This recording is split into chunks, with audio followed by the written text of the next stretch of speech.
Okay, welcome. Good evening.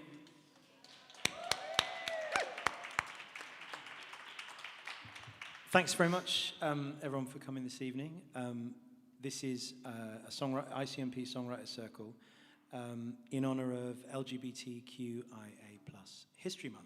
So it's great to see the flags. Thank you for bringing those. So everyone on stage here identifies as or somehow with that community. And so it's an honor to be on stage with such a wonderful bunch of artists. Sean, is there any reverb on that? Is that just the church? All right, okay, fine. Just checking. It's great to be in this cavernous space. And it's great that the soft play is finished because it's not pleasant when that's running. So I'm joined this evening by Carlos and Jess and Minerva and Jord and Johan and Lauren and our special guest Jordan Gray. So please give him a round of applause.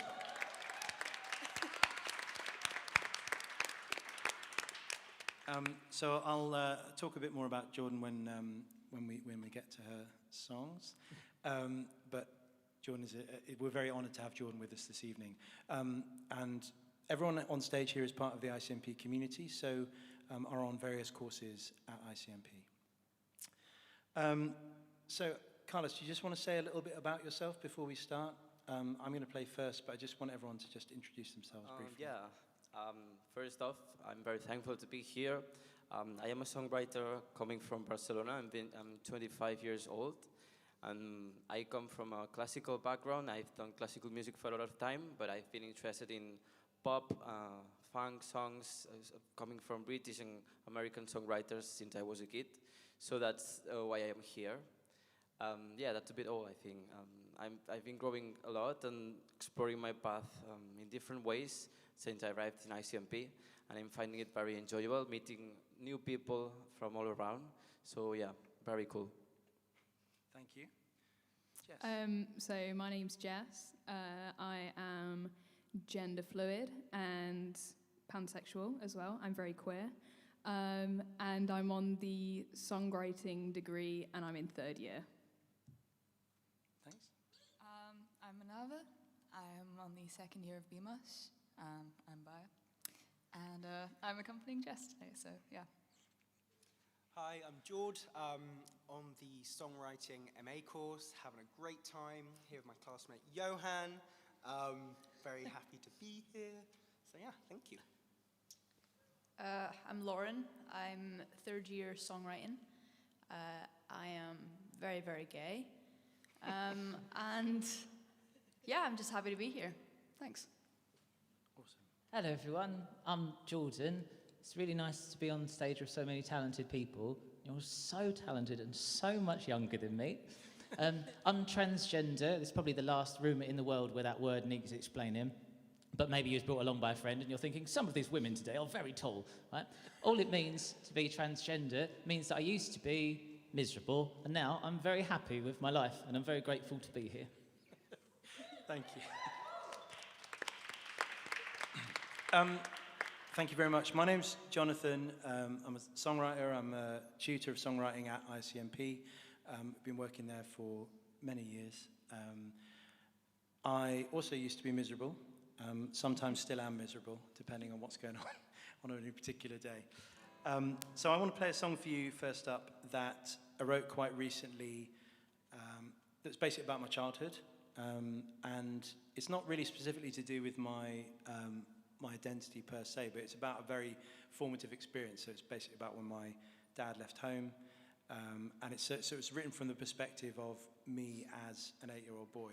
So it's kind of, it was quite a sort of critical moment in my life, and has certainly shaped a lot of my identity since then. And I wrote it with an amazing writer, Hannah Rose Platt, who is also a tutor at ICMP and I believe teaches some of you, who's just actually got her own record out, which is very exciting. And I'm a big fan of co-writing. I don't know whether any of you are playing co-written songs today, but I think it's just, she really helped me to, I guess give myself permission to write the song, because I was saying to Jordan earlier that I spent the last 7 or 8 years writing songs almost exclusively with artists for their projects and kind of writing their stories, and which has been amazing. And I've learned a huge amount about the craft of songwriting doing that. But when it comes to my own stuff, I'm always like, oh, no one wants to hear that shit. We want to hear it, don't we? But you're going to hear We it wanna right hear now. Yeah, we do. Well, yeah, thank you.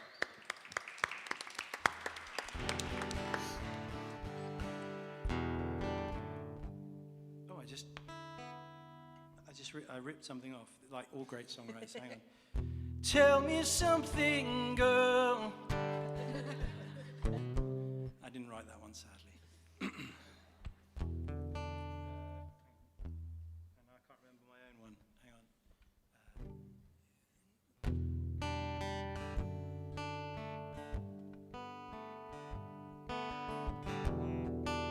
You sat me on my bed. I couldn't work out what you said. I must be in a movie. It hit me like a stone. He can't live with us anymore. You tell me not to worry. You'll see him at the weekends. Every second Saturday, we stand outside and wait. And when you ask if I'm okay, I can never say how much I hide and hurt inside. On all the other days, I'm just trying to be brave. Every second Saturday, leaving you behind, wondering if you'll be alright. Watch you waving in the rear view. Tom Petty playing loud. So many things I don't understand. I'm free falling, falling, but only for the weekend. Every second Saturday, we stand outside and wait. And when you ask if I'm okay, I can never say how much I hide and hurt inside. On all the other days, I'm just trying to be brave. Every second Saturday. And how can a boy be the man of the house, fixing the cracks as it's all falling down? I couldn't work it out. A picture I couldn't get out of my mind, seeing my mother and sister both crying. I couldn't let it out. Oh.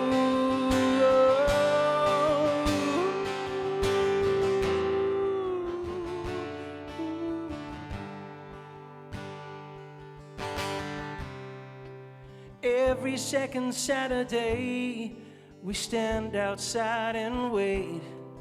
And when you ask if I'm okay, I can never say how much I hide and hurt inside. On all the other days, I'm just trying to be brave. Every second Saturday, every second Saturday.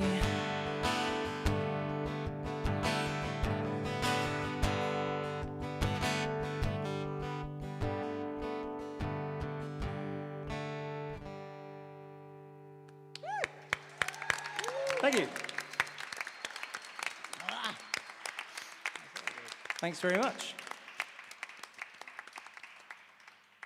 So, Carlos, we're going to come to you. Yeah, sure. Oh, I felt just like Jules Holland then. Just perhaps slightly less camp, but not much. Carlos, what are you going to play for us now? Is it working? Yeah. It is working. The first song I'm going to play is called I Bet. It's a song that I wrote inspired by some feelings that I had when I was growing up as a teenager, and I felt lost and I felt strangeness because I couldn't find a path for me and for my way of loving as a gay kid that I was. So in the song meant to be kind of the journey that I started back on those days to try to be the person who I really wanted to be and try to be honest to myself. And I talk as well of how surprising it is for me to find myself enjoying things that I've never thought I'd like to do. As a curiosity, the song is inspired somehow by Lil Nas X, and maybe you can find some similarities with the small verses, like rhythmic verses lines in the verse, and with the way for climbing for something in the song, as he does. I hope you enjoy it.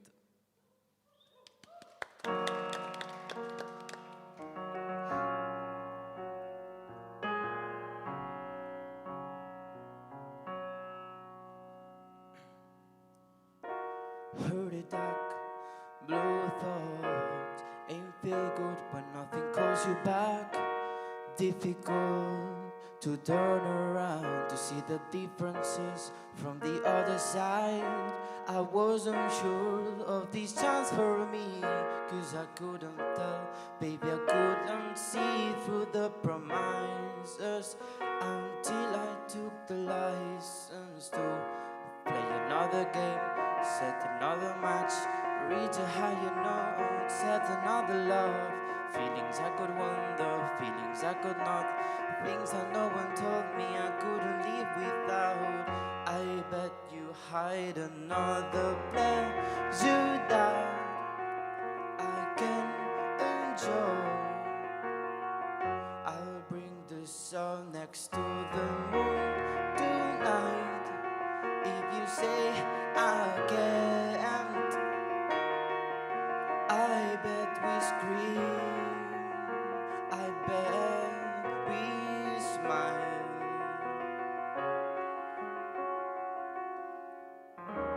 Anytime I gotta face up, I go from small to big, I go from big to small. I go zigzag, up, down if I fall. I've got the shaky hands, not too far at all, 'cause I still feel so strange when nothing holds me back. I guess it's been too much, I guess it's been too low. Whoa, whoa, whoa.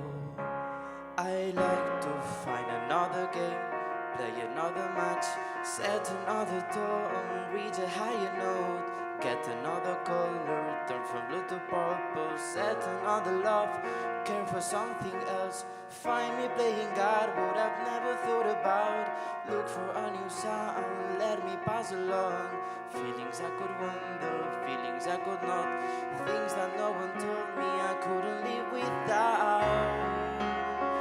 Yeah, I bet you hide another pleasure that I can enjoy. I'll bring the sun next to the moon tonight. If you say I can't, I bet we scream, I bet we smile.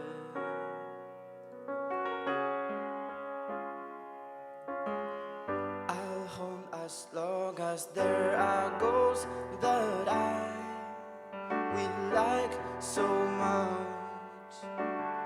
These stronger moves brought in the graceful life. Can't just say thanks, and I bet we scream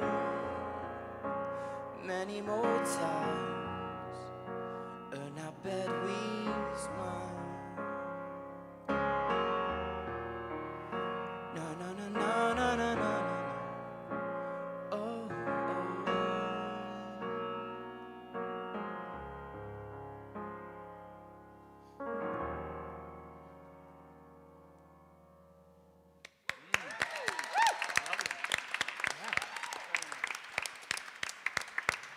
Thank you, Carlos. That's beautiful. Jess, over to you. So, this song I wrote this year, and I think anyone that's LGBTQIA+ will be able to relate. And I think I'll just let it speak for itself. I think you'll get the gist. So, yeah, this is Gay Crisis.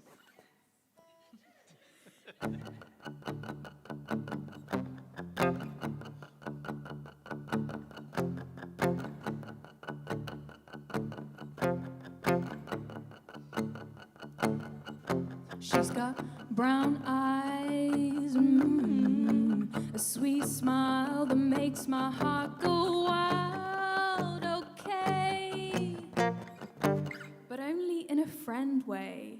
He's got soft hair, glass lips that maybe I could kiss all day, but only in a friend way. Okay, I'll admit I can't say I've never questioned it, but now I'm having like a proper full-on gay crisis. I think I'm having another gay crisis. A gay crisis. A gay crisis. Why am I like this? Another gay crisis. I think I'm having another gay crisis. Gay crisis. A gay crisis. Why am I like this? Think I'm having Another gay crisis.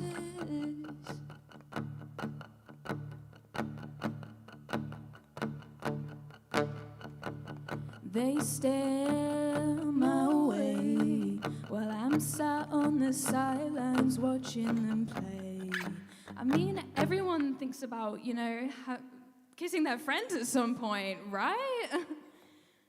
Okay, I'll admit, I say I've never questioned it, but now I think I'm having a proper full-on gay crisis. I think I'm having another gay crisis. A gay crisis. A gay crisis. Why am I like this? Think I'm having another gay crisis. Gay crisis. A gay crisis. Why am I like this? Think I'm having She looks hot, they do too. He'd look pretty in my room. What the fuck am I to do? Oh, I'm so confused. She looks hot, they do too. He'd look pretty in my room. What the fuck am I to do? Oh, I'm so confused. I think I'm having another gay crisis. Gay crisis. A gay crisis. Why am I like this? I think I'm having another gay crisis. Gay crisis. A gay crisis. Why am I like this? I think I'm having another gay crisis.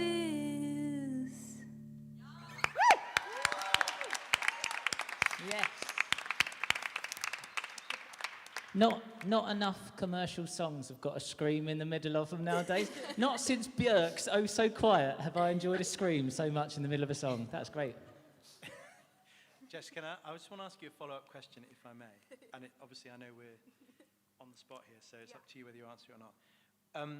When you write a song about something that is a kind of has been a challenging experience for you, does it change your relationship to that thing, to that experience somehow? I would say yeah. I think I really like kind of poking fun at my own experiences because I think it's kind of funny that we have to have like 10 gay crises in our lives until we kind of accept it. And I think it really helped me by just taking the piss out of myself a little bit with that, because I know it's kind of relatable for a lot of people. Yeah, definitely. So, yeah.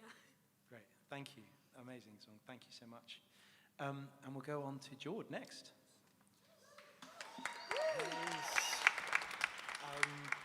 This song is called Flowers and Silk, and it might be relatable, that moment when perhaps feelings are not reciprocated, or the other person is not aware. And yeah, that slight feeling of isolation, or why her, not me? But yeah, we'll see.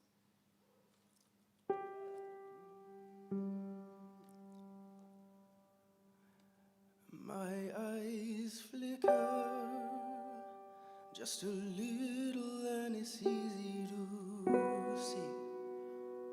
You're looking right back just to get a peek, and it feels like every single part of my body radiates with heat.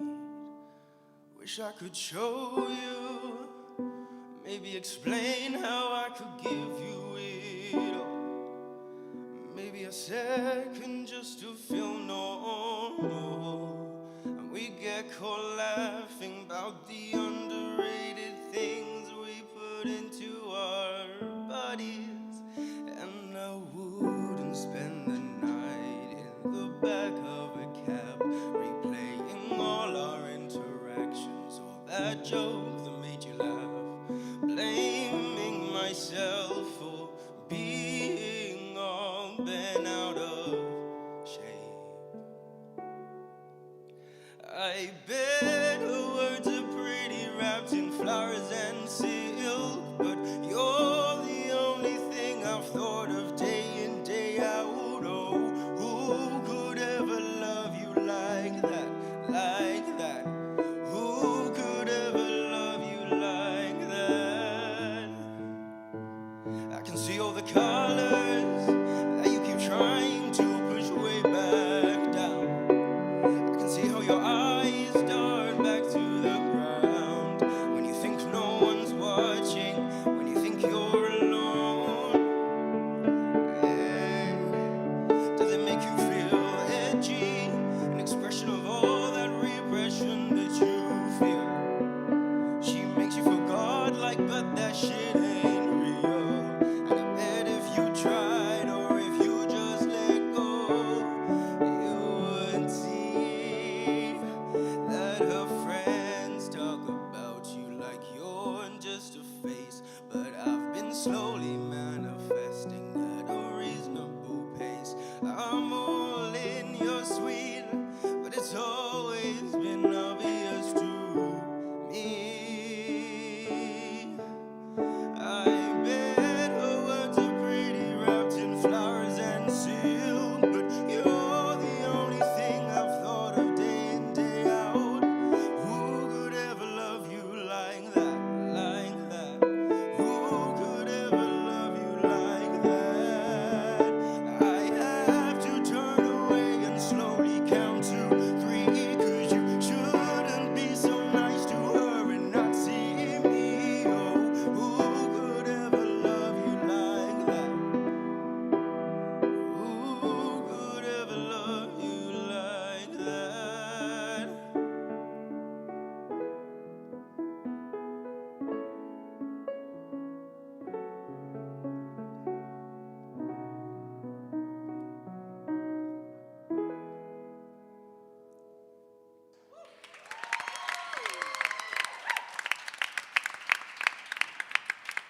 Beautiful, thank you. Okay, I have an annoying follow-up question for you as well, George. How's your writing changed in the last few months? Drastically. I would maybe say it's not just about how the writing's changed, but also the entire process of songwriting and like your relationship with your songs. Because obviously we're learning so many different amazing things, but I think the most valuable thing is how we view our music and how that may change and evolve. So a lot of positive things happening in that corner at the moment. So yeah. Great, that's wonderful to hear. Thank you so much. And we'll move on to Lauren now. Awesome. Hi, Lauren. Hi. Getting further and further away. It's like one of those I know. banqueting tables. Quickly first, can I just plug in? I don't want to Of course, yeah. make a really loud bang. I know, aren't I? Wow. Okay, so the first song I'm going to do is called Her, and it's part of a project that I'm working on right now, where it's kind of like the journey of coming out and what that's like, and particularly from my perspective of like growing up in the Christian community and always having to like kind of hide and suppress myself. So this one is kind of like a letter to God, being like, will you still love me? So yeah, I think the song will speak for itself. Have you ever played it in a church before? I have not. Okay, awesome. This will be a first.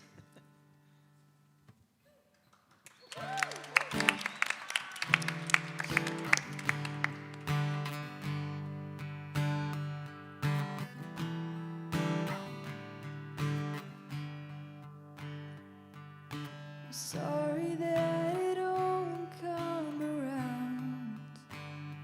I just don't know how to be yours. I'm sorry if I lay you down. Will you still love me? Will you still love me if I love her? If I love her,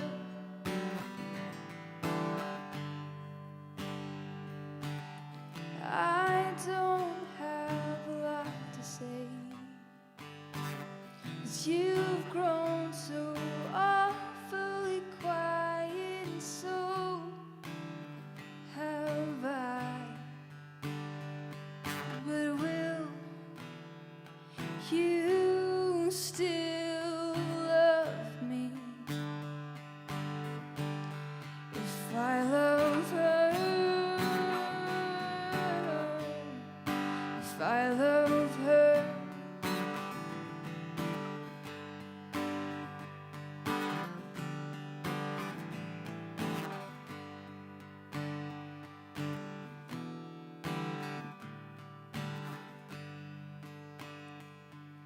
I'm sorry if I let you down, but I'm worried about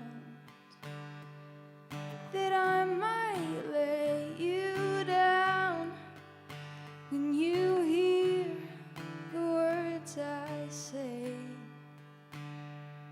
when you hear the words I pray.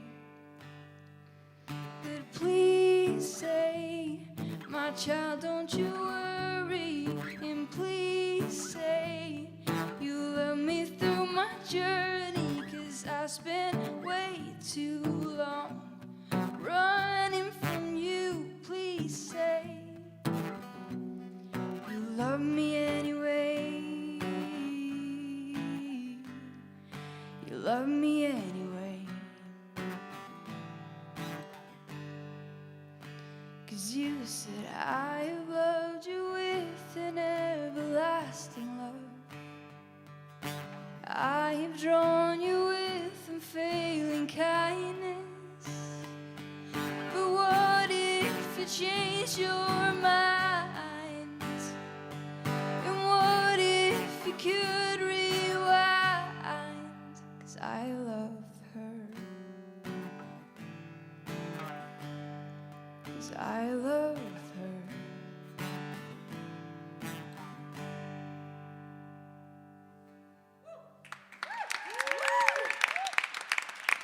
Thank you. Thank you so much. Wonderful. How was that, playing it in a church? Yeah, that was interesting. That sounded wonderful. Thank you. Yeah. Great. Thank you very much, Lauren. And we will go now to our special guest, Jordan Gray. Hello. Hello. So, Before we talk about me, can we talk about Lauren's song a little bit more? Because that was Absolutely. well nice. That's really good. Like when you I think about God all the time. Right? When you're singing to God or like a higher power. So even if you're a worshipper or not a worshipper, there's something about like you always feel like this is going to sound like a joke, but I'm being 100% sincere. You always want to give like an extra 10% because it's like, oh, God can hear. And I used to do that all the time. So like write things into songs because like, oh, God's listening. Do you know what I mean? Does that sound stupid? No, It just really affected me. It was really nice. That doesn't sound stupid at It's all. beautiful. I get Thanks what for you that. That's nice. Thank you. Right, thanks everyone. Good night. yeah, I here think now. certainly like thinking about who is going to be listening Yeah. when you play, it definitely influences how you feel when you're performing it. It's a grand. sure. Yeah. It's Like, I so think cool. probably one of the most intimidating audiences for me is this one, because it's Yeah. it's an audience of students and staff and colleagues and everything, and everyone's listening. Often when you play gigs, people are not listening. So it's a kind of, it definitely changes things for sure. This is the exact opposite problem. We've got a hyper-attentive audience. Yeah. It's got to be really good. So Jordan, thank you so much for being with us today. It is really amazing to have you with us, and I just want to emphasize that, because I don't know if you know anything about Jordan and her career, but it's really on the up, I think is probably the simple way to put it. So I'm just going to read a few things out that I wrote down earlier, okay? Now, when I read these things out, I want everyone to go woo, okay? Because Me they're as well? kind of- Do I do it as well? Yeah, you do. All as right, well. cool. I think it's good self-realization. Woo! So, just before you, so the first thing to say is that Jordan played around with us, played a Songwriters Circle with us, played I a only just got writers that. round with us. I don't remember it being that exciting. It was good, though. Jordan played a writers round with us in 2017, and that was just after you had been a semi-finalist on The Voice. Yeah, it was a nice experience. It was good. Nobody- If anyone wants hang to on, do The nobody- Voice, it's nice. Nobody went woo. Okay, thanks.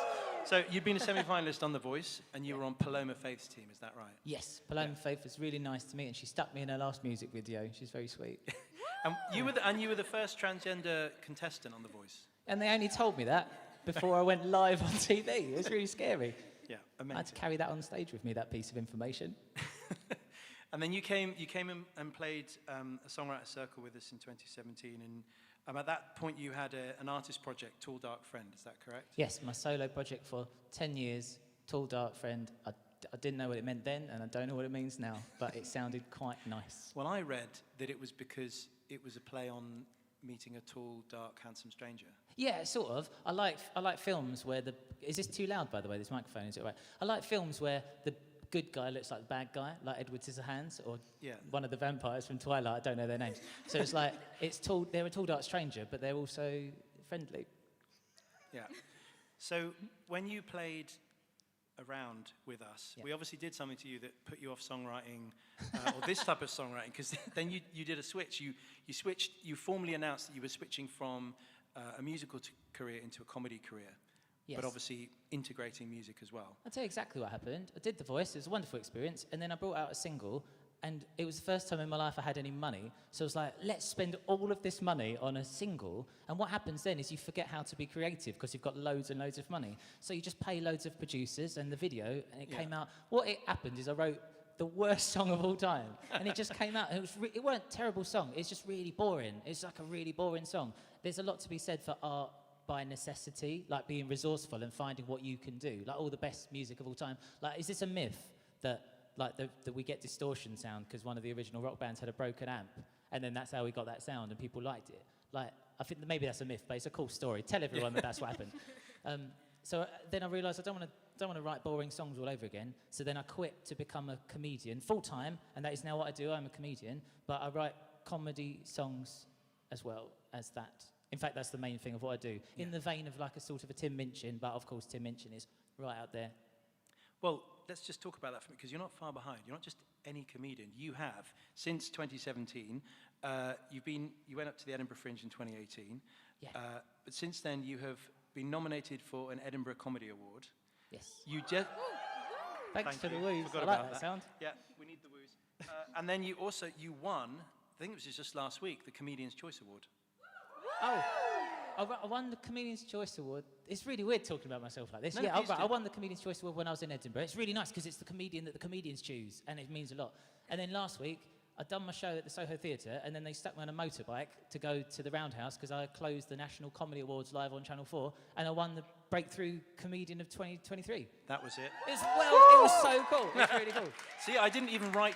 I missed one. I'm so sorry. Right. But, I mean, I think it goes without saying you're doing amazingly well. I came to see you, I came with my partner Lee there. We came to see you at the Soho Theatre. Actually, my mate Johnny's here. He's here tonight because we went up to Edinburgh and we couldn't get into your show. So I said, well, you better come tonight then. It went bonkers. It went bonkers. What happens is if you have a tiny, tiny room somewhere and it sells out, it's really easy to sell out a tiny room and everyone goes, oh, it's sold out. Oh, that's exciting. I'll buy tickets for the next year. It's only like 50-seater. But then Ian McKellen come along and that made everyone go all jealous. Yeah, it was brilliant. Yeah, it was really cool. Your show at the Soho Theatre was amazing. You then put on a headline show at the Palladium. The Yeah. first... Don't keep doing it, only if you feel like it. Yeah. And then you, well, actually, sorry, the week before that, you were on Channel 4 Friday Night Live, and you performed on that. And this is, I think, the thing you should be most proud of, is that your performance on that show generated 1,644 complaints to Ofcom. Yeah, it was cool. And then the owner of Channel 4 called me up and he was like, that's not nearly enough complaints, so you need to get more complaints next year. Yeah, it was really brilliant. Cool about it. It was nice, and it was really cool to be like, it was sort of a moment, but when you're a comedian, you just do things because you think they're funny and they will add to the cultural narrative. But it's only afterwards that people like ascribe loads and loads of meaning to it. So it's really weird when you do comedy that you sort of have a different agenda to what ends up in the headlines.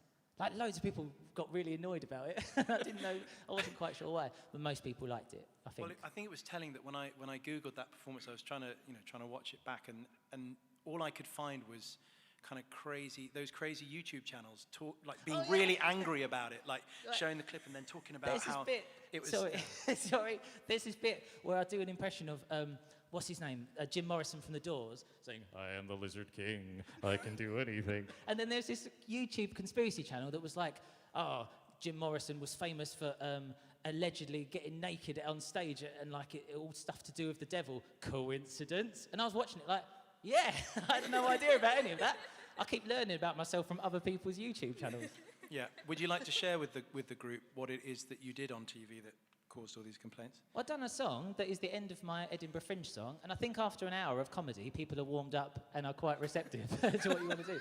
But when you just walk on stage and then 4 minutes later you're standing there completely nude, live on TV, people go, what? That's unusual. But also, it's really nice. Like, it was a nice moment. I just thought it'd be nice for transgender people to see their bodies, because I'm transgender, surprise, right? It'd be nice if people saw their bodies on stage, like, not on a slab, or like in a BuzzFeed article because someone died, or like all sad things. It'd be nice to see someone just jumping around like a 6-foot toddler that's having a really nice time. Because we've got to be allowed to also have fun and have a nice time. The other side of the narrative. I'm so lucky that I get to do that for a living. Like, I'm a comedian first, then I'm transgender, and I think that's a good order to be in. Do you know what I mean? Yeah. I didn't choose to be transgender, but I definitely chose to be a comedian. Yeah. Amazing. Thanks. Well, the only other thing I just wanted to say is that I read that your TV series Transaction has now been picked up by ITV. So is it on ITV already? No, it'll be out soon. That's really sweet. You've done loads of homework on me. No, well, I mean, I knew some of it already, but I did do some homework. I like to swat up and make sure that I know what's going on. And you've got you're writing a comedy series for Radio 4, aren't you? Which Sophie will definitely hear because she listens to Radio 4 all the time. Are you a fan? Nice.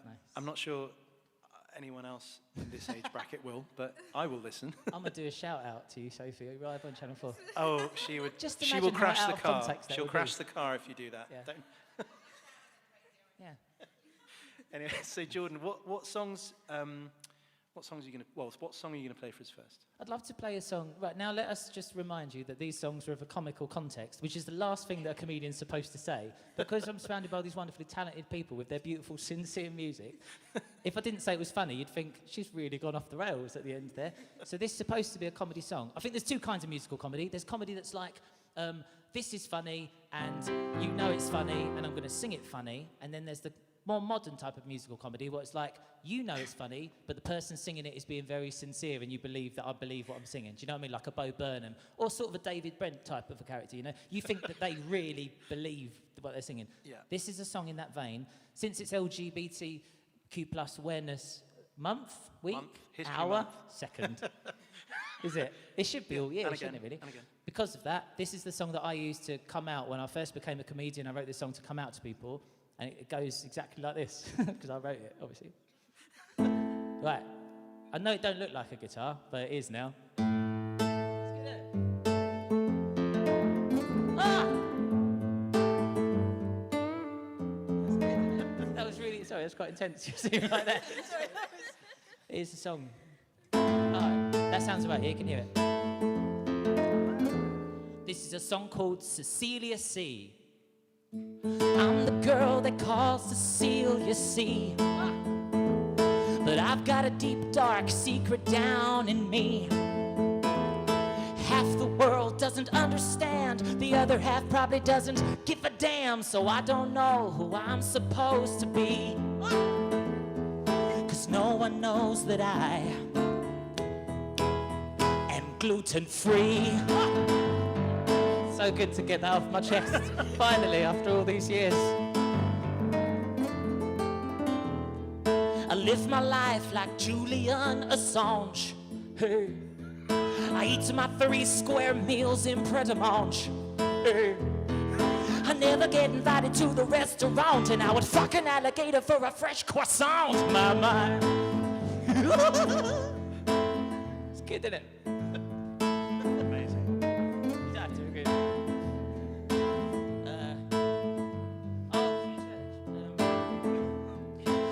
Lord, don't make me beg. I'm like a vampire, but my church is Greg's Bakery. I'm sick of all this fakery. I miss the macaroni, I miss the panettone. Focaccia, fuck that, it's a full-blown attack on my intestinal tract. It's a fact, can't interact with a biscotti, pumpernickel, tea cake, or a cracker. A ciabatta flatbread, or a Big Mac. I miss them. Listen, I got my memories, and that's what matters. A stack of sandwiches, I'll just have the ham, bitches. You ever tried to make a pancake without the batter? I forgot how this song goes, I really enjoyed it.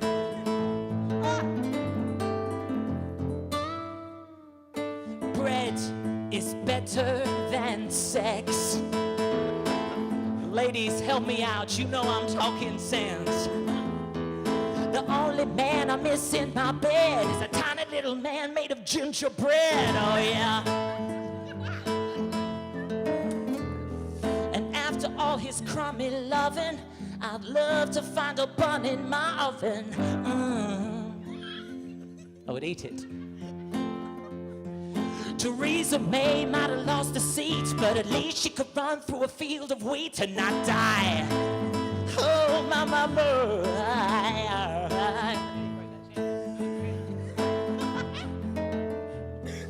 I'm basically a suffragette. Now lay me down and fuck me with a French baguette. It's not a silly act. I've got celiac disease. Now you know why they call me Cecile, you see, hey? It spells celiac, did it? Celia C, celiac. You don't get it, do you, Lauren? It's all right, we're all in this together. It's wordplay. It's like, it spells celiac if you say it. That's the end of the song. Thanks.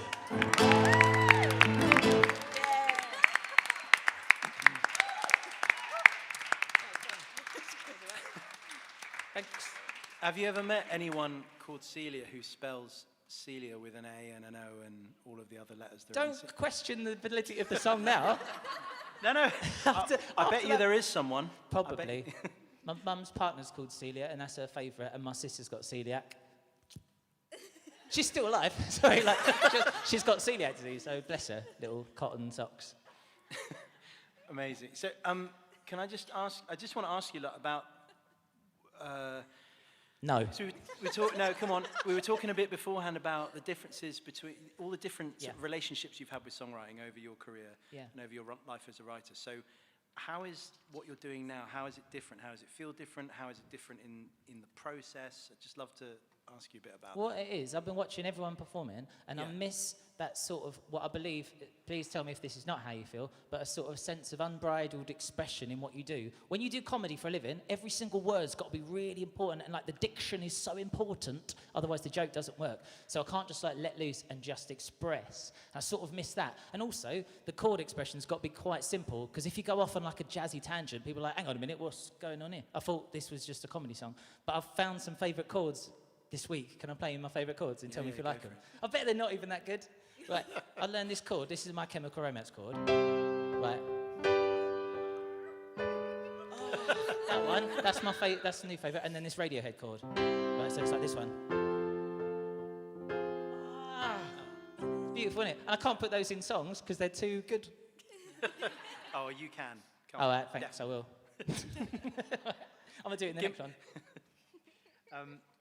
Thank you so much. Right, well, I thought it's interesting you talk about it feeling more, what did you say, like that freedom of expression, because you seem to be extremely free when you're playing those songs? Like, you seem to just be like, I think doing there is whatever. like a difference between, this makes me really emotional, so I try not to. It's when you talk about God as well, because I do think about God like all the time. Like, it makes me really emotional. Like, I used to feel when I was younger, and even when I was here performing, the last time I was here, I felt like I had a muse on my shoulder, like a bird or whatever it is. Whatever a muse looks like, it's sat there. And then when I've done the voice, and then I did loads of commercial dance music, and then I just looked around one day and it's gone, and I feel genuinely like it's not come back. It's because I can't lose myself in the music anymore, like Eminem says. Right? It's really hard to like lose myself in the music. The moment no on it, you never let go. And now, but I love making people laugh, which is a lot more immediate. Like I can get, instead of getting them into people's hearts, I'm getting into their tummies. Do you know what I mean? With a laugh.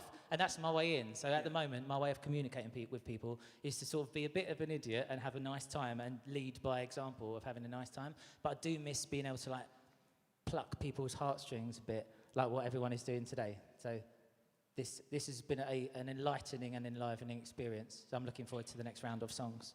Yeah. Thank you, Jordan. Thanks. Yeah. Nah. So we're gonna do one more round. So each of us will play one more song, but Jordan's gonna play 2 or 3 when we get to her next, because we want to hear more. Yeah. I nearly broke this chair during the last one. I might need another chair. No, you heard it, didn't you? Have a break. Sorry, go on. Yeah. So I'm gonna. What am I gonna play? Oh yeah, I'm gonna play something that. So I wrote it with a friend of mine, and he's not really a writer. I mean, he plays piano, but he doesn't really write songs. But last year I did this course in something called narrative practice, which has like really fascinated me, and which is basically that it's based on this idea that people are not, they don't have an innate being. They don't have a sort of a held, they're not a container for an identity. That basically what we are our stories. So we're made up. Our identity and our sense of self is constructed from the ideas that we have about ourselves and the stories that we hold about ourselves. And this practice is like a way of, I guess, interviewing people or asking people about their stories and finding connections they may not have made before. So really, anyway, I've started using that in my co-writing as like a way to essentially extract information from people about their lives. I always ask for their permission, just to be clear. So anyway, my mate, he asked me to play a song at his wedding, and I said, well, why don't we write one? So this was a song that we wrote. It's kind of his, it was for his soon-to-be wife, and it was just what I really know. The reason I'm playing it this evening is because what kind of came out of this conversation was that what he really admired and loved about her was that she'd kind of overcome a lot of challenges in her life and was very kind of had strength, but sort of a quiet strength. And I just, I personally really relate to it. I really relate to that thing of the challenges that you've gone through, or the things the sort of bad things that have happened to you actually have they teach you something. So there's like a wisdom that comes from that. And yeah, played it once at the wedding. Drank an extraordinary amount of red wine immediately afterwards. Got very drunk. Lee was with me. Got red wine all over your suit, didn't you? But so I've never played it since then. So I thought I'd play it this evening. And I rewrote it a bit yesterday, because these events are always really like, they're a good. I don't know if anyone else did this, but I was like, shit, I'm going to play this tomorrow. I better like double check that it's solid. So hopefully I'll remember all the words. It's called Wisdom of a Warrior.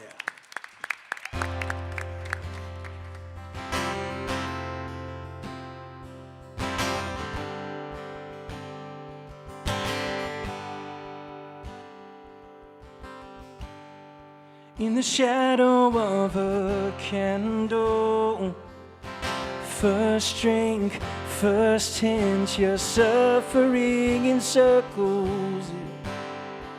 Your fingers tap the table, softly shaking, you're healing from your hurting. You were born into a battle. Their war was not yours, but you fought on the front lines.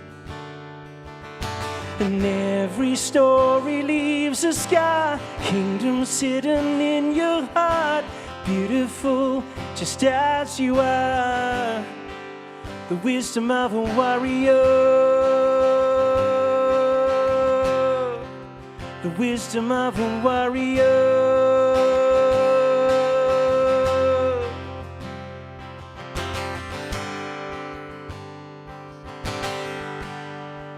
You show me how to handle my bad days, mistakes, embrace my imperfections. Yeah. You're confidently fragile, quiet grace, and I see strength beneath your surface. Yeah. You're building us a castle, last dance, first dance, laying our foundations. And every story leaves a scar, kingdoms hidden in our hearts, beautiful just as we are. And pearls are hidden in the dark, free your future from your past, beautiful just as you are.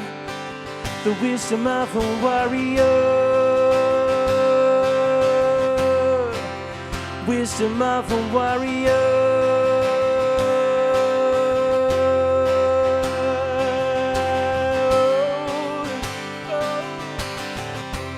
We're safe in our wild places. We keep watch. Our flame is flickering as we keep watch. We keep watch. We keep watch. We keep watch. We keep watch. We keep watch. We keep watch. We keep watch. We keep watch. And every story leaves a scar, kingdoms hidden in our hearts, beautiful just as we are. And pearls are hidden in the dark, free your future from the past, beautiful just as we are. The wisdom of a warrior.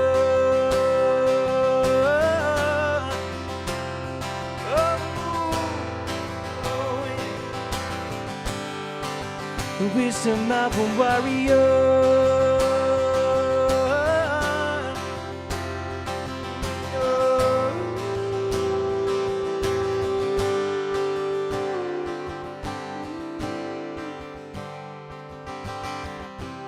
We're safe in our wild places.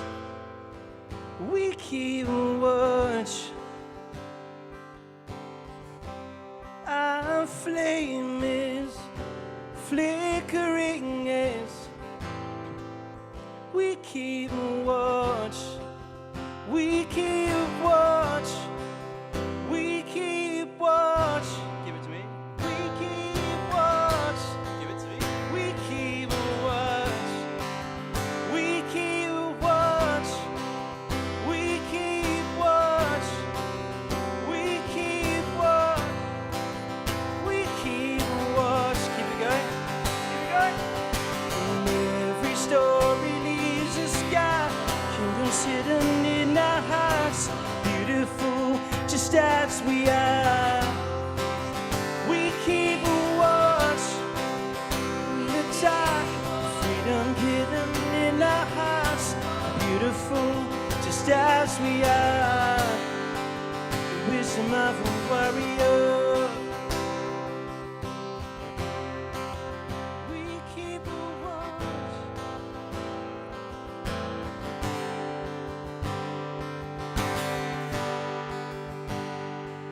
I hadn't thought about this.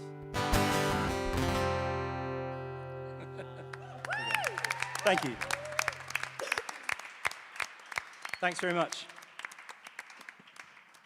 Is the conceit that we would have kept going? Because I got enamoured and I just stopped singing because I was just watching you play. Would it normally keep going? Is that the idea? Well, I've never done that before. It was a bit of an experiment that I had the idea halfway through, and I'm not sure how well it worked, but it was fine. It's fine. There's a singer. Of course, we're familiar with the work of Foy Vance. Yes. And he does that one song what ends with like just vocals, and then he just puts his guitar down and leaves while everyone keeps singing. It's quite magical. It sounds really sheepy, but it's really magical. I could see that being the case with that song. Well, I am so delighted that you said that, because the part of the brief from my mate was, it's got to sound a bit like Foy Vance. Oh, well, there you go. There you go. So, because that's like their favourite artist. So. Wouldn't it be funny if it turned out I was that mate and this was just a plug for this song?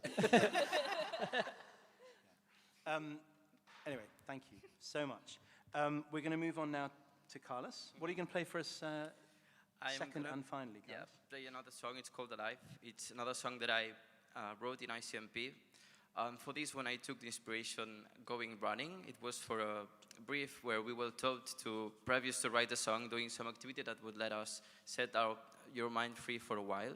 So I went running, and at first I saw very standard things, I'll say. So people running like me, people entering their houses. I saw a toddler in the park.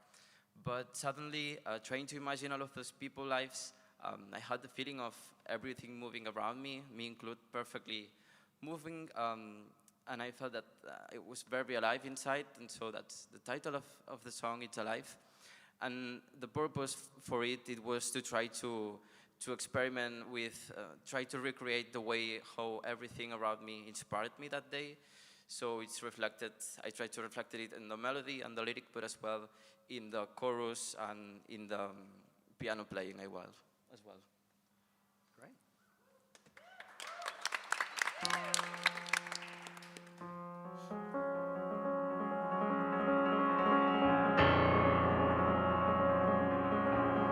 It's alive, it's alive, it's alive, it's alive, and it moves on the ground with the step of the crowd. He's alive when he dances in the park and puts his hands in the floor when he can't stay standing up. He's alive, she's alive when she gets home at night and she's unsure if she'll break or she'll fall one more time. She smiles when she loves. She walks holding hands and hugs a shoulder that knows for a long, long time. He shakes with every bone 'cause he hates, and he thinks this life is not the one he deserves. Alive is not his anymore. You were alive when you took your first breath on day one. You're alive when you close your eyes and live or walk for a while. We are alive when we feel all these people changing our lives without we were expecting.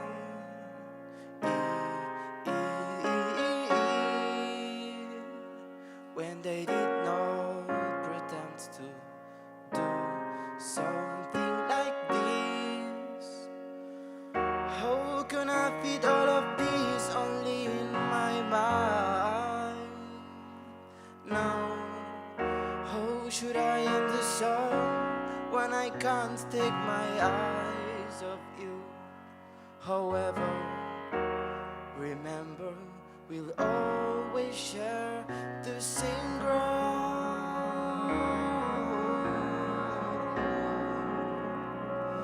And it moves is the ground.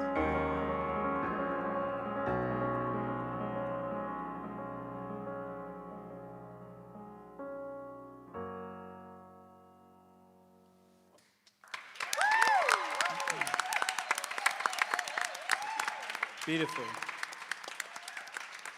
I'm so envious of that classical background, that classical training. I mean, so you're from a classical background, right? Mm-hmm.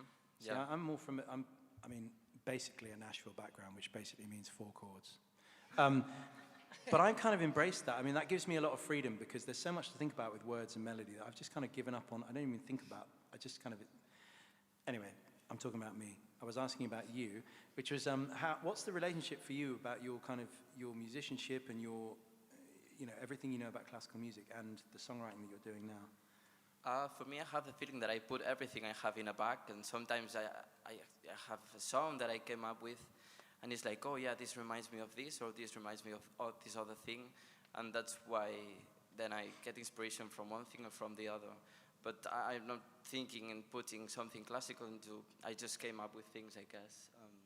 And then, of course, with the piano, you can do things that seem like classical, seem more like modern. But yeah, it's just, I let myself free to try things, I guess. Great. That's pretty much. Thanks. It was really beautiful. Thank you, Carlos. Thank you.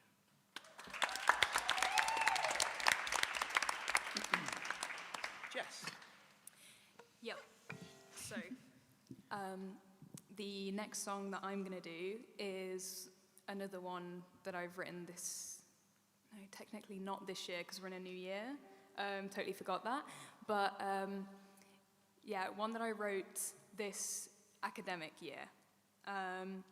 And it's kind of, the way that I started writing it was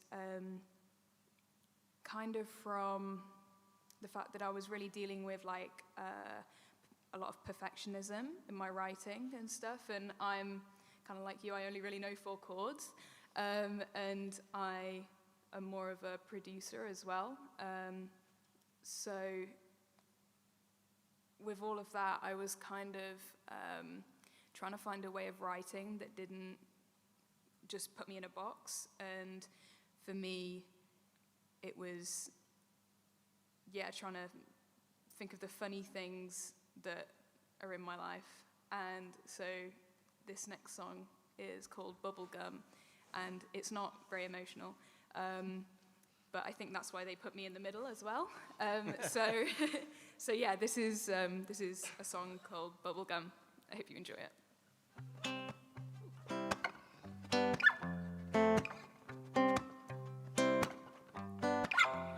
You're a wet dream on a dry pillow, flooding all my memories with you. But I'm running out of patience when it's all imagination. Yeah, I just wanna taste the truth, just wanna chew you up, spit you out, run you around my mouth. Let me taste that, let me taste that. Chew you up, spit you out, try you on like a crown.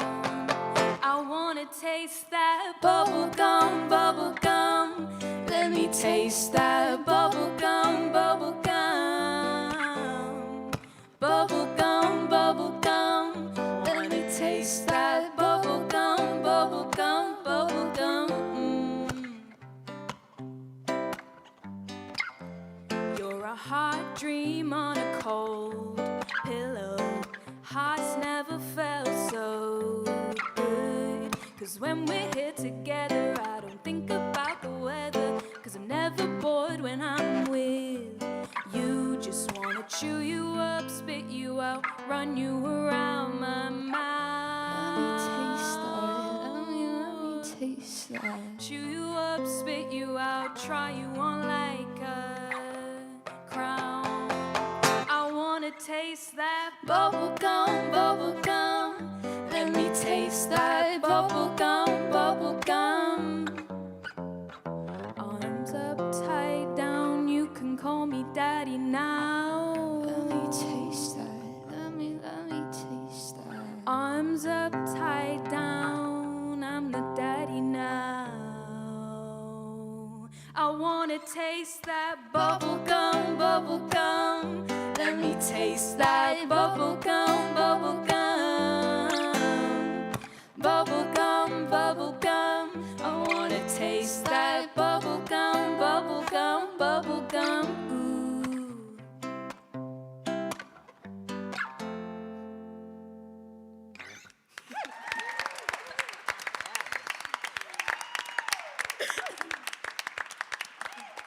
Great. I was interested you said it's not emotional. I mean, there was lots of emotion in there. I think you meant it wasn't, I don't know, Wasn't.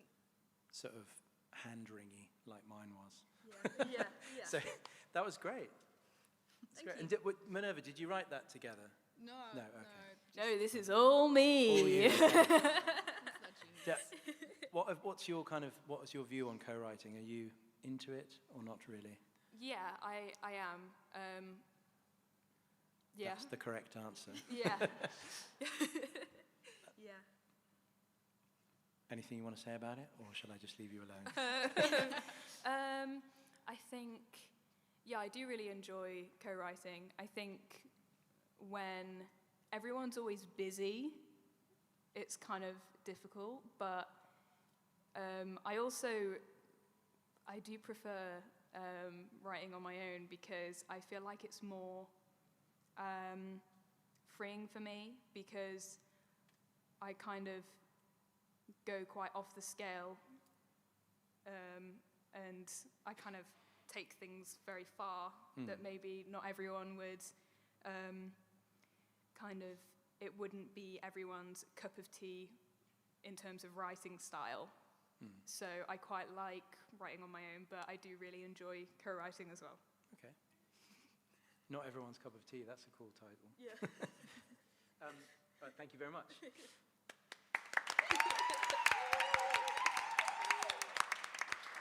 So, Jord, over to you. Yes, this next song is called The Party I Threw, which sounds a lot more British saying it out loud, but that's okay.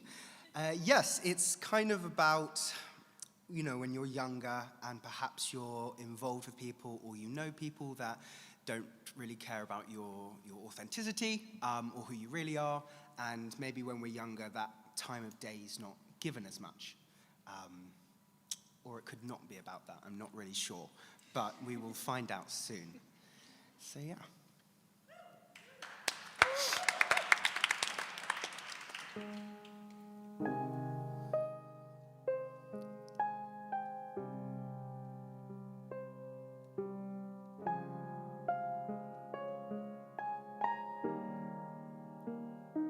It's like we were soulmates, like something made me cross your mind, a kaleidoscope of scars and bruises, sincerely yours to mine. If I had longer, I'm sure I would see the game, but instead of playing fair, you took all I had to share and told me that I'd probably never change. And it hurts in the morning more than usual, follows me until I can't tell what's normal. Everybody knew that I was nothing to you, that's why no one showed up for the party I threw.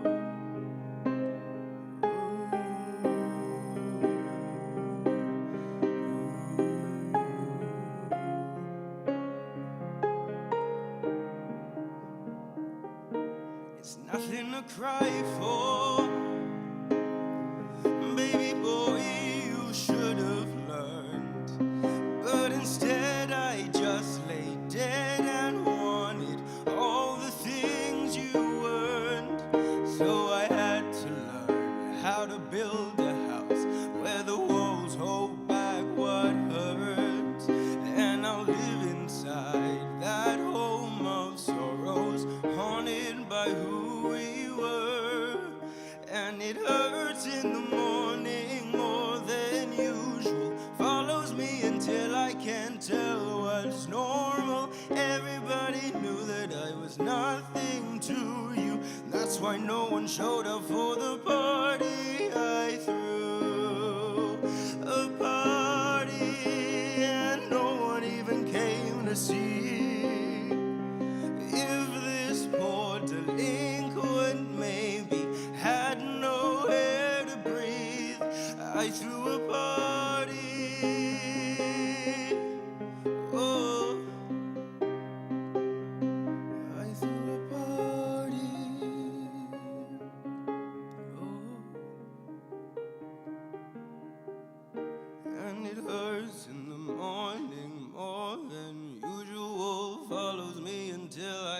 tell what's normal. Everybody knew that I was nothing to you, and that's why no one showed up for the party I threw.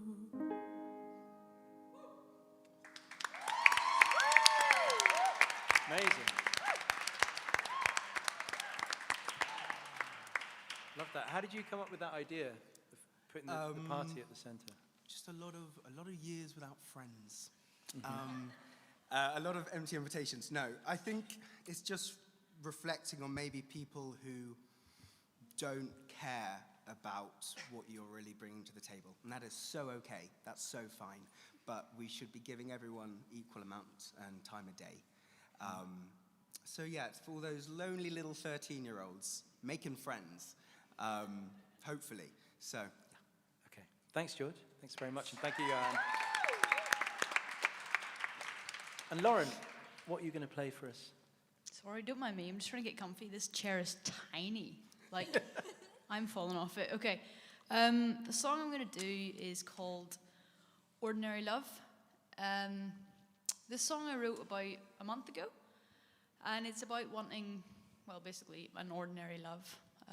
I grew up in Northern Ireland. And it's a little bit behind England. Like, a lot behind. I think our first gay marriage was 2019. So I grew up very, like, can't show anything. I have to be very not who I am. So in school it was like, well, I'm going to pretend to like all these people that I don't actually like. And then all the other girls in my year being like, oh, I love this guy and I like this guy. And I'm like, yeah, me too. And like they got to be really excited at 15 when they fell for like the first person that they ever thought they loved, you know? Like, because when you're 15, like, it's obviously you're in love. And I was like, well, I wanted that, but I couldn't have that. So it's kind of just a song about wanting that. Even now, at nearly 24, I still want to have that first love at 15. So, yeah, I'm just going to move this forward. Woo! There we go.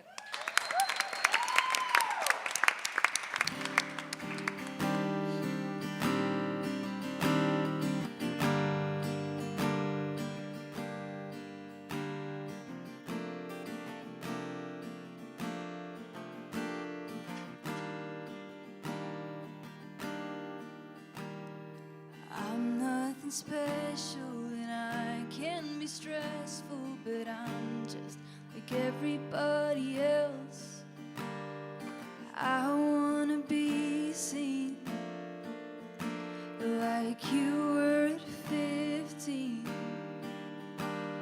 I just wanna love her and hold her hand in public like it's meant to be.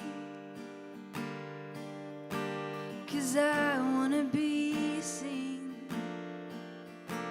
And now when at 15 I deserve an ordinary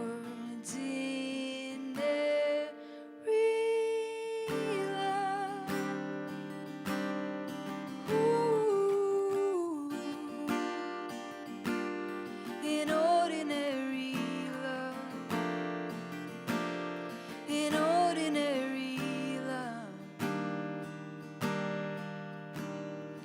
Baby, if I change the way the world sees us, can I live a normal life with her by my side and no one to abide by?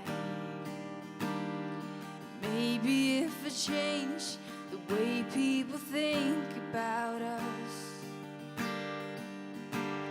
show them it's real, with nothing to feel. 'Cause I deserve an ordinary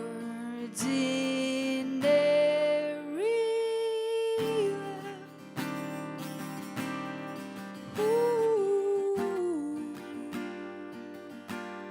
an ordinary love, an ordinary love.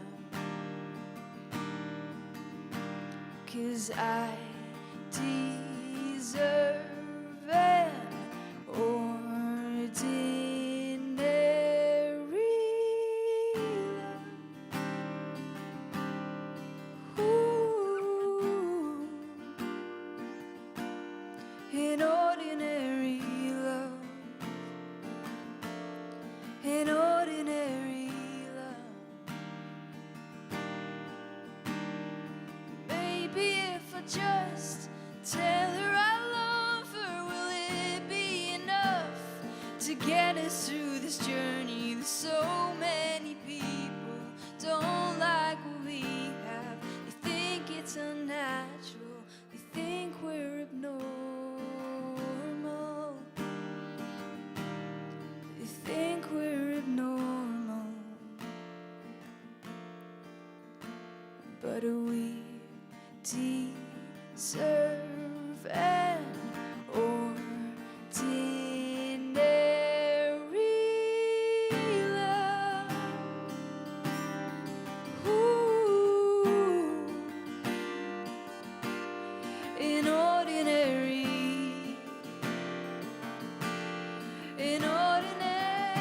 love, because we deserve an ordinary love. Ooh, an ordinary love,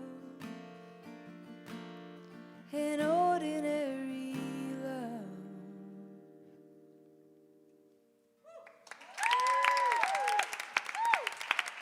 Thank you. No, thank you so much. Have you played that song live before? Once. Once. It was at the LGBTQIA plus night. The night we had, and we had live music. It was like Yeah. Oh, the other, like last month. it was Yeah. like 2 weeks ago, I think. Yeah. Yeah. Oh, it's beautiful. Thank you so much for sharing it. So cool. Right, thank you, Laura. We'll move back to you, Jordan. All right. That's well good. Yeah. This is amazing. This is so cool. It's really interesting hearing you all talk about your process as well, because like thinking how really the difference between comedy and tragedy is literally just the order that you reveal information. Sorry, please correct me if I get your names wrong. Is it Jess and Minerva? When you talk about like bubblegum, it's really cool how like that you described it as like not an emotional song, and I know we've touched on that, but it's kind of like when the conceit is that you're selling something that's maybe a bit more frivolous and a bit more fluffy, it's like a Trojan horse for like feelings. And if you just change the reveal of the information, like if the song wasn't called Bubblegum, and then we get up to the fact that it's bubblegum, it's like a poignant reveal. But because you've called it bubblegum, now we're waiting for you to prove the thesis of the song that's called bubblegum. Why is it like bubblegum? And it's like every song is sort of it is like a thesis statement. So like after a party, right, it's beautiful, and it's like that's the premise of the song. What you're then going to prove over the course of this thesis, what is called a song, is that the right word, a thesis? Like an essay. You're going to prove how, if that's a literal party, a metaphorical party, but they're lists of things that connect to the theme of that song. I am alive. It's like you're saying you're alive, and then you're going to connect us with that feeling over the course of the song. And the difference, say like what I'll play now is a song where, in comedy, it's really important that you know the conceit of a joke when it starts. If you get to the end and you don't know what the joke was about, you won't laugh. My job is to make you laugh. The conceit of a song can be sold so quickly, especially with certain genres. If you hear like a bouncy genre, you're like, oh, this is a funny bit. If it's an emotional genre, you're like, oh, this is very serious. And then you can play with that. So I'll play you a song now, and then we'll chat about the conceit of it afterwards. But I think the conceit of this song sells the joke straight away. This is so stupid. A comedian, you're not supposed to tell people how jokes work, because now it won't be funny. But like, I'm here now. So this is what I mean by the reveal of information. Oh yeah, I forgot to turn it on and that. Right, this is a song, it ain't got a name. Oh, but it's got the devil in it, and we're in a church, but it's only a joke. Because don't think devil's real, and if he is, he's bell end. But like, that's not important. But it's a song. Sort of in the style of the late, great Nina Simone. It's sort of a little bit like Cinnamon. You know what I mean? So you're like, oh, I kind of get the premise in already. I get the vibe. And then I always throw in like a, like how Michael Jackson's got like a, I've got like a, just 'cause I like it. Well, I sold my soul to the devil. He said, that's not enough, I need more. So I sold my body to the devil. He said, that's not enough, I need more.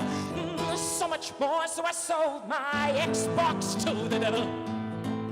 He said, that's not enough, I need more. Does it come with the latest Spider-Man game? I said, no, devil. I believe that franchise is exclusive to the PS4. PS4. Because like, forgot I was wearing a hat. Because we all sort of know like the premise of selling your soul to the devil. So you're in on that bit, and then it's just a list of things that you sell to the devil. All good comedy songs, by the way, if you break them down, are just lists of things. Literally every song, like that first one, is just a list of reasons why bread was good. And this is a list of things to sell to the devil. So I sold some weed to the devil. He said, that's pretty good, you got more. And I said, no, I'm sorry, devil. I found that weed at the bottom of a drawer. It's from 2004. He said, no, no, no, no. I need the weed to help me sleep at night. I need the weed to help me sleep at night. I'm not addicted, I could quit it anytime I like. And I was like, all right, mate, fucking hell. Then he said, sing me a lullaby so I can rest my weary eyes. Then I will give you what you're looking for. So I sang.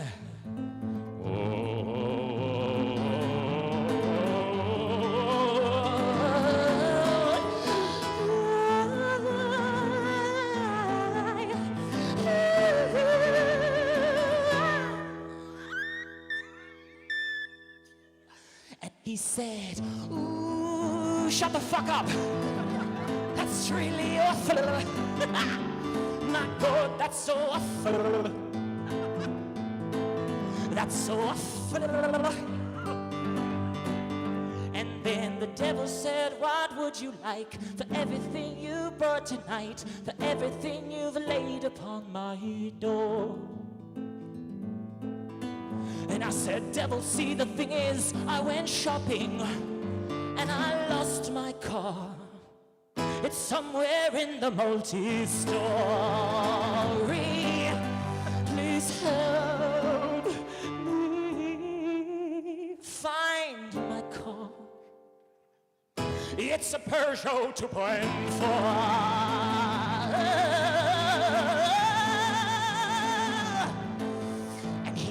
No.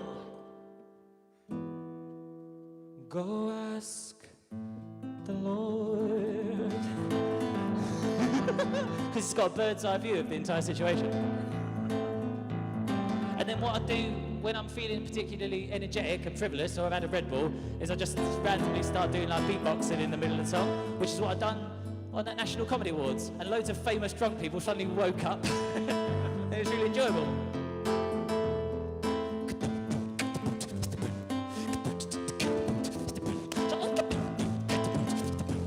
You don't want to be in the way when my laser goes off.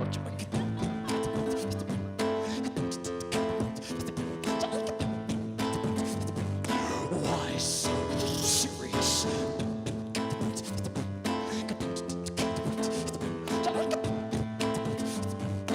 Life finds a way. It's one small step for man, one giant leap for mankind. Those lads that just walked in at the back have absolutely no fucking idea what's going on. Hello. Well, that's good, because that's the end of that one. Thanks.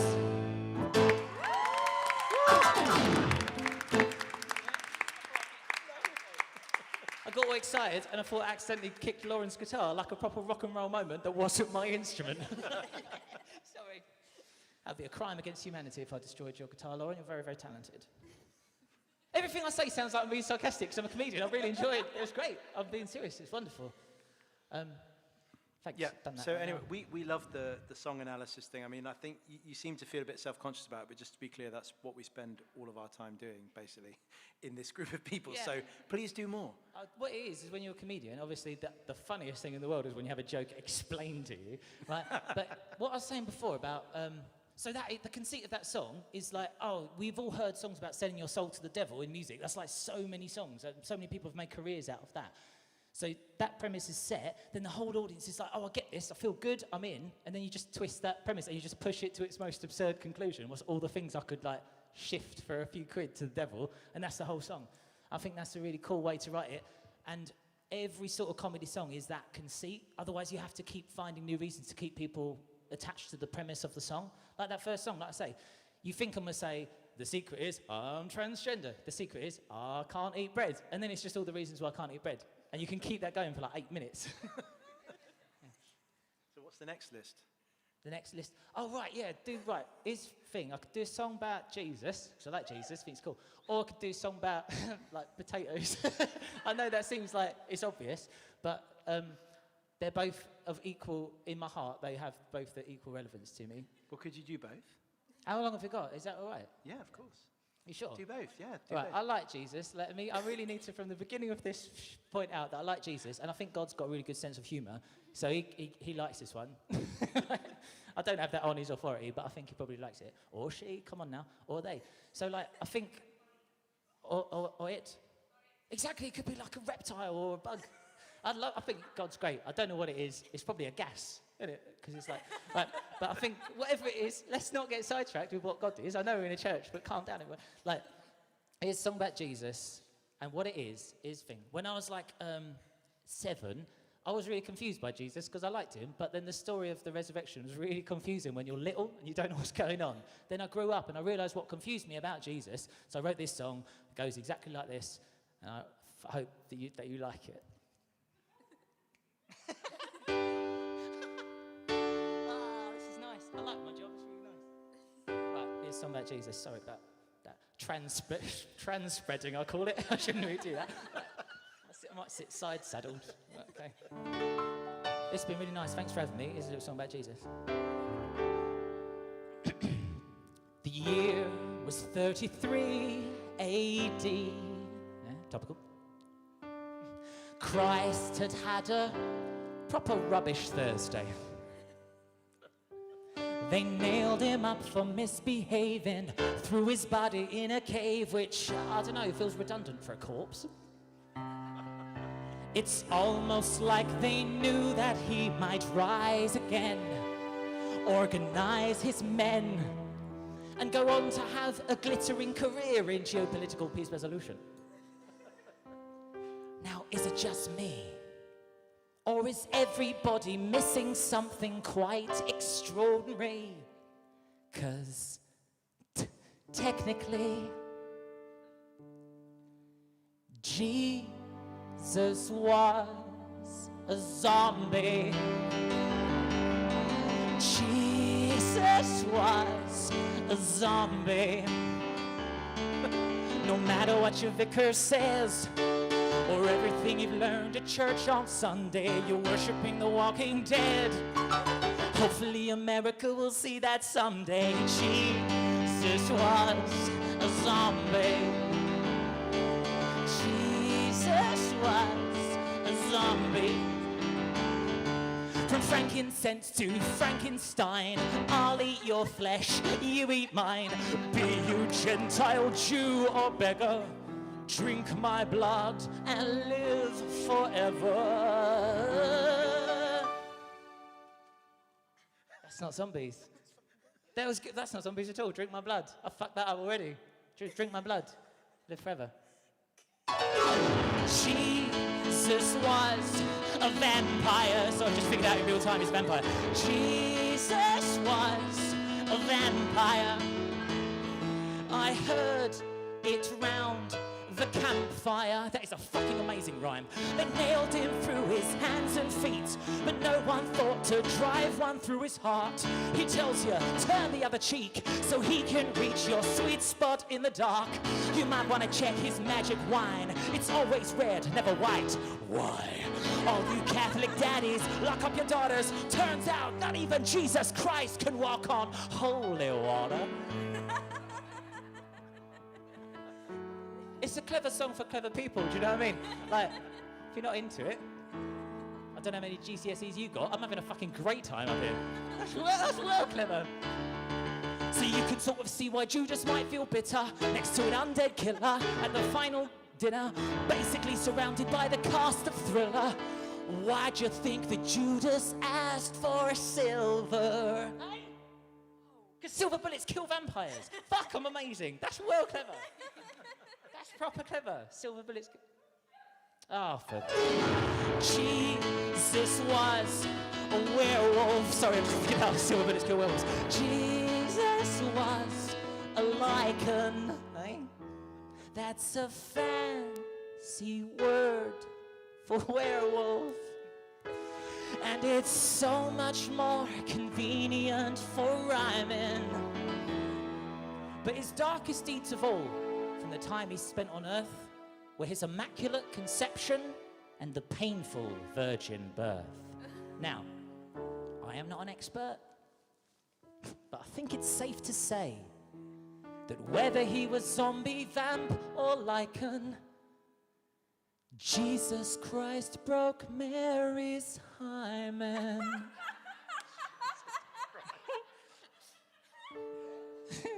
So sorry. So, technically, please stay with me on this one. You told me it was okay. Jesus was a zombie. A motherfucking zombie. I know they tried to blame the donkey. Completely nonchalantly. Like it just happened on the way to Bethlehem, do you know what I mean?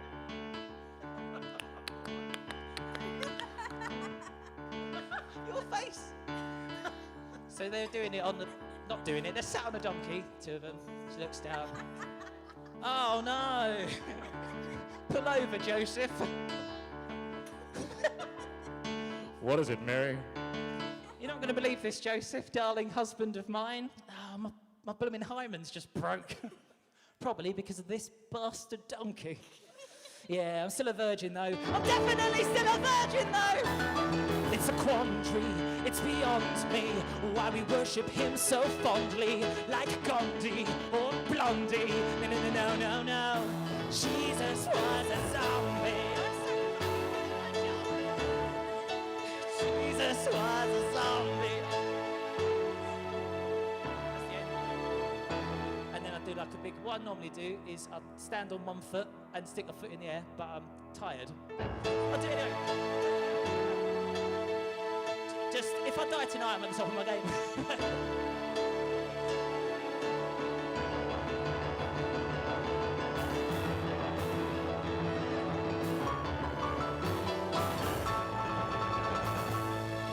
And then I'll say goodnight, and that'll be the end of that song. Yeah.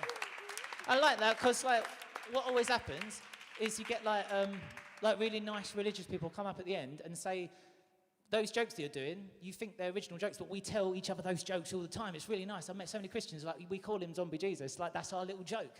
It's really nice. So I've gotten, there was a girl crying, like, after a set of mine, and she came up at the end and she was crying because I'd sort of mentioned how some religious people in my early life had said, like, because you're transgender, it might have been like a Jehovah's Witness. I want to be really specific, but also it was just one person. They said, because you're transgender, you can't go to heaven because you've messed around with God's perfect creation, because you made something, and then you've messed it up and you're not allowed in.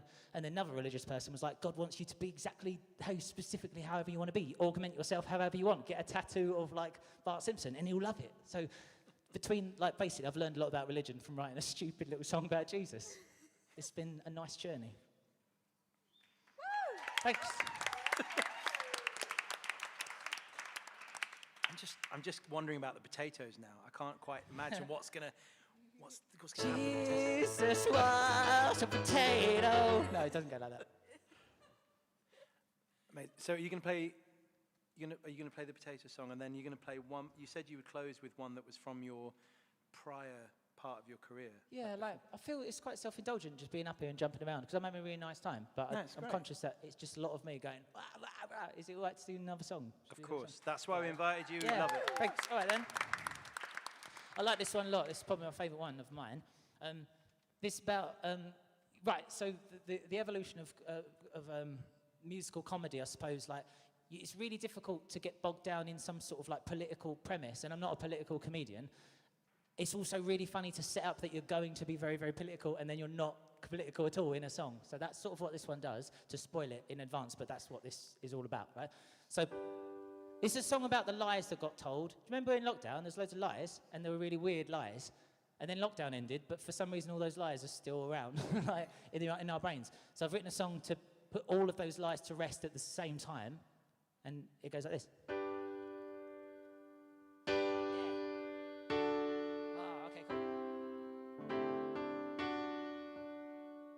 We were stuck inside for a long, long time, staring at a screen, swallowing its lies.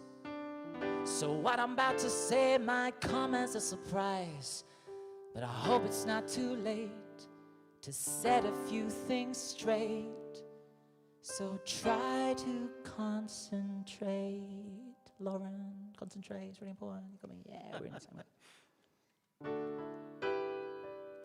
Nobody asked for a gender-neutral potato head.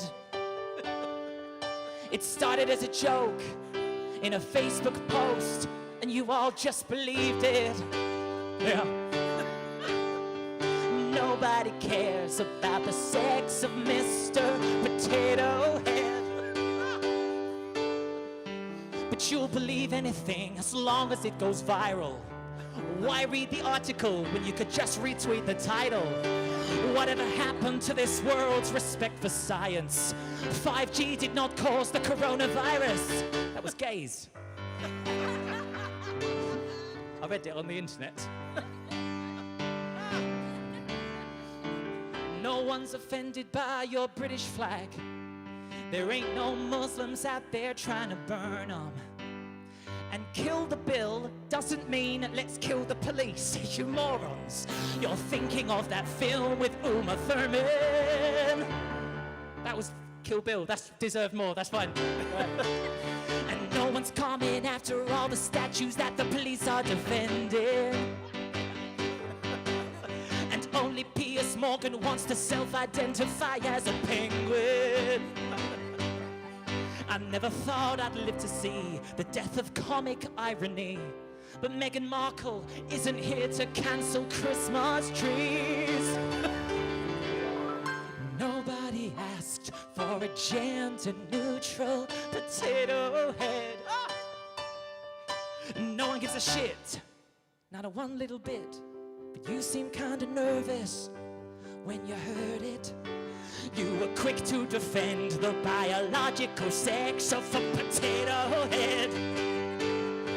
It sounds to me like someone's worried about fucking the wrong gender potato. The wrong gender potato. The wrong gender potato. I'm just doing impressions of people now, everyone I can think of. The wrong gender potato. That was Cher. That was an excellent Cher. It's supposed to be Elvis, but it came out as Cher. Transgender women need to piss and shit as well. There's no conspiracy to steal your toilets. Would you prefer I did my business in the men's, administering blowjobs to your boyfriends? And no one's trying to track you with a microchip. Your life is boring, trust me, no one's listening. Since the virus, you refuse to order Chinese food. But you're happy to appropriate their whispering. what that deserved. Right, this is really important. Listen up, this is super important. There is not a black person on this planet that cares if you order a black coffee, okay?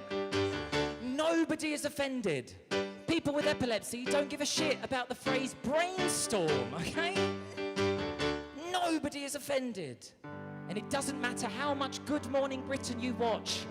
Nobody is telling you that you need to ask consent before chest feeding your baby. It's all just fucking clickbait. And no one shares more clickbait than my mama.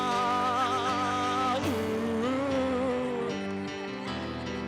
She doesn't need to verify when she gets out of Facebook jail tomorrow. She'll carry on, spreading all that hate, clicking all that bait, and sharing missing dog posts that are 6 months out of date. So here's a little message for the motherfuckers losing sleep over a goddamn Baba rainbow sheep. I tell you, nobody asked for a gender neutral potato head. But if you care so much, why don't you just go marry a potato? Go marry a potato. Go marry a potato. Go marry a potato. That was supposed to be shared, but it came out worse than the first time. That's you fucking a potato.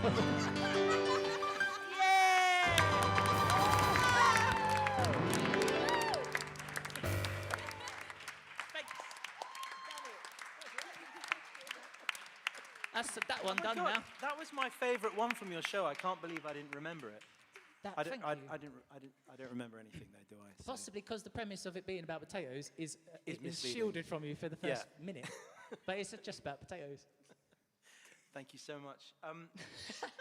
It's really funny when you do something that stupid and someone goes, thank you so much for being. I knew this would happen though. I knew this would happen. Give me way more credit than I deserve. Jordan, you're going to play us out with one final song, please. Oh, okay, yeah. Like, what I thought would be a nice experiment.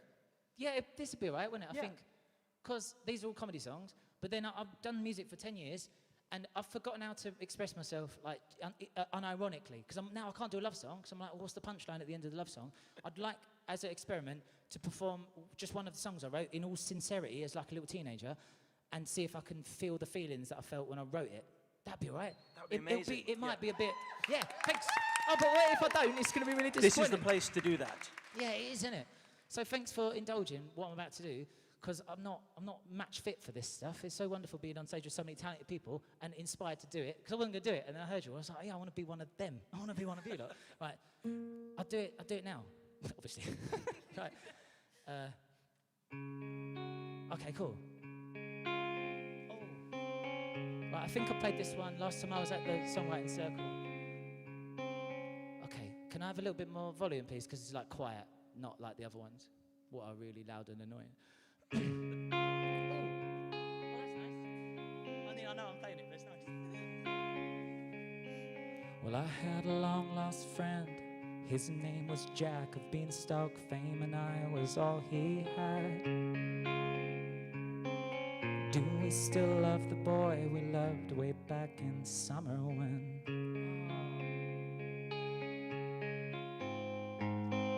Well, I burn the candle at both ends and I seal the envelope with a crest that looks like James Dean's head. Do we still love the boy we loved way back in summer when? I had a tall, dark friend. She left 2 men dead in a single bed. Oh. Do we still love the boy we loved way back in summer when?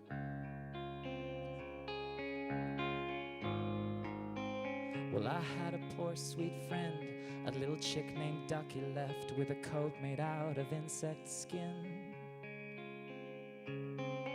but no new coat compares to the birthday suit I saw her in.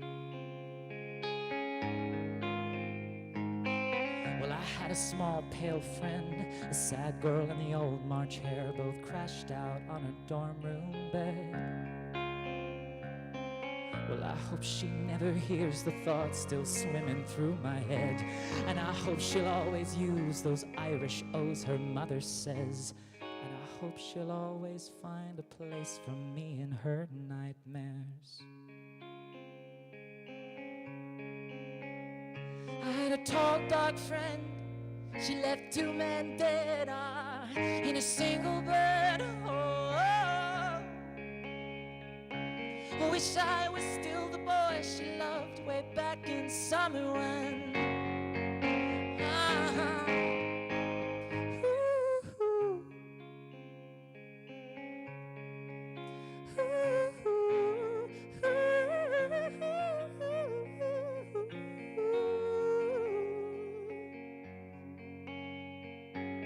Do we still love the boy we loved way back in summer when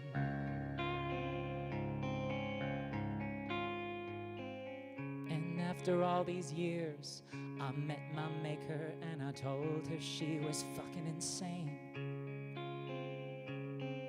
Wish I was still the boy she made way back in summer when. Yeah, I felt that a bit. That was nice. Yeah, thanks. That's the end of that one.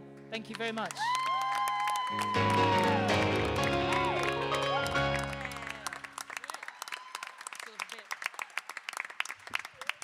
So what that is like the exact opposite of everything else, because all them verses about people in my life, and none of you know those people. So as a comedian, you're like, well, I won't mention them then, because no one's going to get the joke. But of course, it's not a joke, is it? It's just being sincere. So that's a gift to let me do that. Thanks for letting me do that. No, it was great. Thank you so much, Jordan. Thank you to And everyone. Thank you very much I've for had a being really here. nice time. Thank you all very much. So we've come to the end of the evening. I just want to thank you all very much for coming. And obviously thank you to Carlos and Jess and Minerva and Jord and Johan and Lauren, and of course our special guest, Jordan Gray.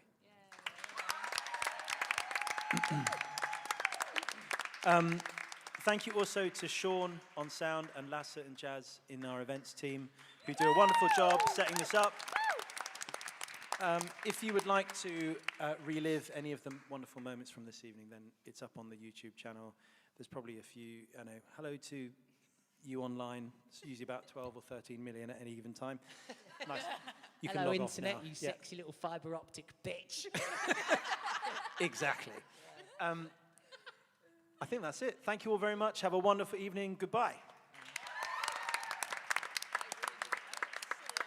Oh, can someone take a photo of... I'm going to...